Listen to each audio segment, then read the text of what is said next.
দেশে আর কোনো বিশেষ পরিস্থিতিতেই ইন্টারনেট বন্ধ করা যাবে না। সেজন্য পলিসি তৈরি করতে বর্তমান সরকারের পক্ষ থেকে প্রয়োজনীয় উদ্যোগ নেওয়া হয়েছে বলে জানিয়েছেন প্রধান উপদেষ্টার ডাক, টেলিযোগাযোগ ও তথ্য প্রযুক্তি বিষয়ক বিশেষ সহকারী ফয়েজ আহমদ তৈয়ব।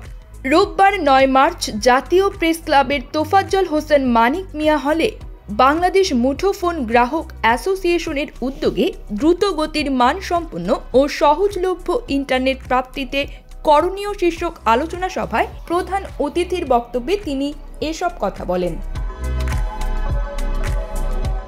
ফয়েজ আহমদ তৈয়ব বলেন, বাংলাদেশে গ্রাউন্ড আর্থ স্টেশন স্থাপনে সহায়তা দিতে যুক্তরাষ্ট্রের টেলিকম জায়ান্ট স্টারলিংকের অংশীদার হয়ে কাজ করছে কয়েকটি বাংলাদেশি প্রতিষ্ঠান। বর্তমানে স্টারলিংকের একটি প্রতিনিধি দল বাংলাদেশ সফরে রয়েছে। এ সফরে বাংলাদেশে স্টারলিংক ইন্টারনেট সেবা চালু করতে সহযোগিতার জন্য বাংলাদেশের বিভিন্ন প্রতিষ্ঠানের সঙ্গে চুক্তি হয়েছে। প্রধান উপদেষ্টা ডক্টর মোহাম্মদ ইউনুস গত 19 ফেব্রুয়ারি স্টারলিংকের প্রতিষ্ঠাতা ও স্পেস এক্সের প্রধান নির্বাহী ইলন মাস্ককে স্টারলিংক স্যাটেলাইট সেবা চালুর আনুষ্ঠানিক কার্যক্রমে অংশ নিতে বাংলাদেশ সফরের আমন্ত্রণ জানিয়েছেন। প্রধান উপদেষ্টা মাস্ককে জানিয়েছেন, এ সফরে মাস্ক বাংলাদেশের তরুণ জনগোষ্ঠীর সঙ্গে পরিচিত হওয়ার সুযোগ পাবেন, যারা এই প্রযুক্তির প্রধান সুবিধাভোগী হতে যাচ্ছে। তিনি বলেন, ভূমি বরাদ্দ, নির্মাণ সহায়তা ও অবকাঠামো রক্ষণাবেক্ষণের মতো কার্যক্রম পরিচালনায় এসব সহযোগিতা চুক্তি হয়েছে।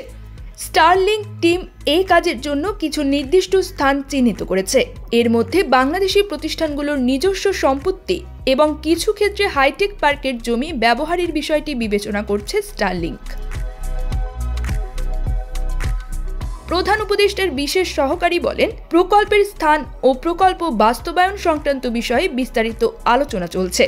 স্টারলিংক বাংলাদেশের শহরে কিংবা প্রান্তিক অঞ্চলে, উত্তরাঞ্চল কিংবা উপকূলে লোডশেডিং কিংবা প্রাকৃতিক দুর্যোগের ঝামেলামুক্ত, রিলায়েবল এবং হাই স্পিড ইন্টারনেটের নিশ্চয়তা দেবে।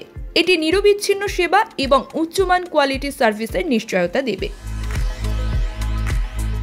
যেহেতু বাংলাদেশের টেলিকম গ্রেড ফাইবার নেটওয়ার্কের বিস্তৃতি সীমিত এবং প্রান্তিক অঞ্চলগুলোতে এখনও লোডশেডিংয়ের সমস্যা রয়েছে, তাই স্টারলিংক আমাদের উদ্যোক্তা, ফ্রিল্যান্সার, এনজিও এবং এসএমই ব্যবসায়ীদের দৈনন্দিন কর্মকাণ্ড এবং ডিজিটাল অর্থনৈতিক উদ্যোগগুলোকে বেগবান করবে। News desk, bridge Bangla 24।